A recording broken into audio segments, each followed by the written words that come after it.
നമ്മൾ പലപ്പോഴും കാണാറുണ്ട് നമ്മുടെയൊക്കെ വീടുകളിലെ കുട്ടികൾ കോൺഫിഡൻസ് കുറഞ്ഞ നിലയിൽ രണ്ടാളുകളെ ഫേസ് ചെയ്യാൻ പറ്റാതെ വരിക. ഒരത്യാവശ്യം ഉണ്ടാകുമ്പം ആ സാഹചര്യത്തിനനുസരിച്ച് പ്രാക്ടിക്കൽ ഇൻ്റലിജൻസിന് ഉണ്ടായി അതിന് വേണ്ട പരിഹാരം ചെയ്യിക്കാൻ പറ്റാതെ വരിക, അവർക്ക് ചെയ്യാൻ പറ്റാതെ വരിക ഒക്കെ ചെയ്യുന്നൊരു കാഴ്ച.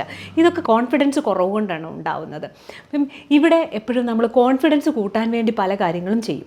പലരും പലതരത്തിലുള്ള പാക്കേജഡ് ആയിട്ടുള്ള എനർജി ഡ്രിങ്കുകൾ അല്ലെ എനർജി ഫുഡുകൾ വാങ്ങിക്കൊടുക്കും. ചിലപ്പോൾ പലപ്പോഴും വൈറ്റമിൻസ് വാങ്ങിച്ചു കൊടുക്കും. ഇതൊക്കെ നല്ലത് തന്നെ, ഒന്നും തെറ്റല്ല. പക്ഷേ എന്നാൽ കുട്ടിയുടെ ബ്രെയിനിനെ എനർജൈസ് ചെയ്യുക, അവൻ്റെ ബ്രെയിനിനെ എനർജൈസ് ചെയ്യുമ്പം ആ കുട്ടി ഹൈപ്പർ ആക്റ്റീവ് ആകാതെ നോക്കുക. അതിനായിട്ടുള്ള മാർഗ്ഗങ്ങളുണ്ട്. അതേപടി തന്നെ അവൻ്റെ മനസ്സ് എന്നൊന്നുണ്ട്.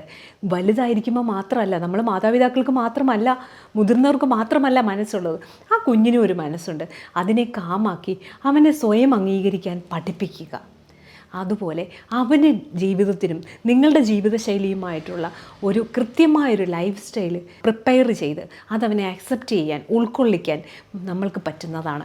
അങ്ങനെ അവൻ്റെ ബ്രെയിനെ ബൂസ്റ്റ് ചെയ്തുകൊണ്ട്, മനസ്സിനെ ശാന്തമാക്കിക്കൊണ്ട്, ലൈഫ് സ്റ്റൈൽ ബിൽഡ് ചെയ്തുകൊണ്ട് തന്നെ അവന് പറ്റുമെന്നുള്ള പ്രാക്ടിക്കലായിട്ടുള്ള ഒരു എക്സ്പീരിയൻസ് അവന് കൊടുക്കുക.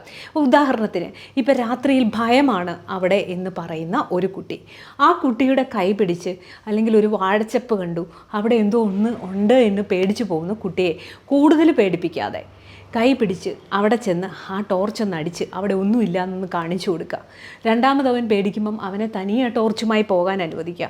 അതിന് പകരം ഭക്ഷണം കൊടുക്കുമ്പം നീ ഈ ഭക്ഷണം കഴിച്ചില്ലെങ്കിൽ കുറുനരി വരും, അത് വരും, ഇത് വരും, അല്ലെങ്കിൽ ഞാൻ ഭക്ഷണം കഴിച്ചില്ലേ അങ്ങനെ ചെയ്യും, തല്ലും എന്നൊക്കെ പറഞ്ഞ് പേടിപ്പിക്കുമ്പം കുഞ്ഞിൻ്റെ കോൺഫിഡൻസ് ലെവലാണ് താന്നു പോകുന്നത്. കുഞ്ഞ് കള്ളത്തിൽ അധിഷ്ഠിതമായൊരു ജീവിതമാണ് ഉള്ളിലുണ്ടാക്കുന്നത്. അപ്പം പിൽക്കാലത്ത് നമ്മളൊരു കാര്യം ചെയ്യാൻ പറയുമ്പോഴും കുഞ്ഞ് ഇതേപോലത്തെ എക്സ്ക്യൂസുമായി നമ്മുടെ മുമ്പിൽ വരും. എന്ത് പറഞ്ഞാലും എക്സ്ക്യൂസുമായി വരുന്ന കുട്ടികളെ നിങ്ങൾ നോക്കിക്കോളൂ. നിങ്ങൾ ഭക്ഷണം കൊടുത്തപ്പം ഇതേ പറ്റിയുള്ള കള്ളങ്ങൾ പറഞ്ഞാണ് കൊടുത്തിരിക്കുന്നത്. അതാണ് കുഞ്ഞ് തിരിച്ച് നിങ്ങളോട് പറയുന്നത്.